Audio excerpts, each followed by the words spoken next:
Hei, mun nimi on Nahi ja mä oon asiakaspalvelun puolella töissä. Mä ollut noin 1,5 vuotta siellä ja ennen sitä mä olin noin 5 vuotta täällä Tikkurin myymälässä ihan myyjänä. Hei, mä oon Karita. Mä oon aika uusi tempurilainen ja nyt tällä hetkellä myyjänä Tikkurilan liikkeessä.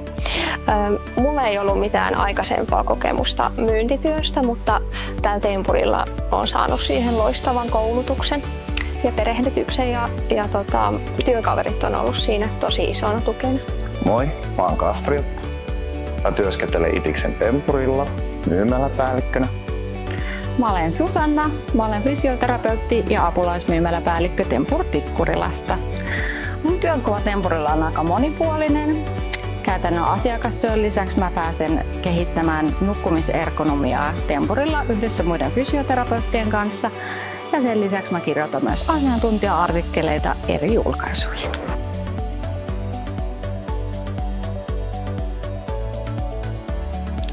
Parasta Tempurilla työskentelyssä on mun mielestä ihanat työkaverit ja sitten itse tuote, koska se oikeasti auttaa ihmisiä nukkumaan paremmin joka yö. Isoin juttu siinä on se yhteisöllisyys ja tiimihenki. No se, että töihin on ollut tosi kiva tulla ja toki siihen vaikuttaa, että työkaverit on tosi ihania ja siis lisäksi mulle yksi tärkeimmistä arvoista on toisten auttaminen, niin on ollut tosi palkitsevaa, että täällä pääsee omalta pieneltä osaltansa vaikuttaa asiakkaan hyvinvointiin. No, tosi monia, mutta jos mun pitäisi sanoa vaan yhden, niin sanoisin kollegat.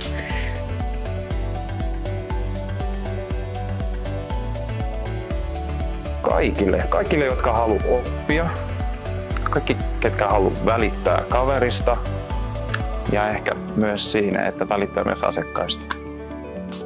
Mä suosittelisin Tempuria työpaikkana sellaisille ihmisille, jotka haluaa tehdä monipuolista asiakaspalvelu- ja myyntityötä, jossa aidosti pääsee auttamaan ihmisiä.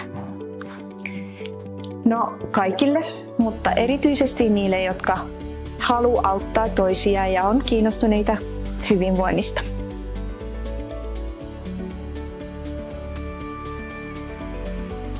No, vaikka kahvitauolla voi ottaa Neurosonic-hoitoon. No mä voin luvata, että täällä kahvitauolla pääsee oikeasti rentoutumaan. No hauska fakta Tempurista on se, että mä oon itse nukkunut Tempurilla tyynyillä yli 20 vuotta, eli mulla ja Tempurilla on pitkä yhteinen historia.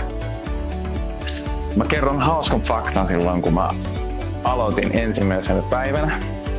Mä olin niin innoissani jännittynyt, niin meillä oli semmoinen työtehtävä, pakkailtiin vähän kivoja sänkyjä ja siinä sattui semmoinen onnettomuus, että mun housut repesi.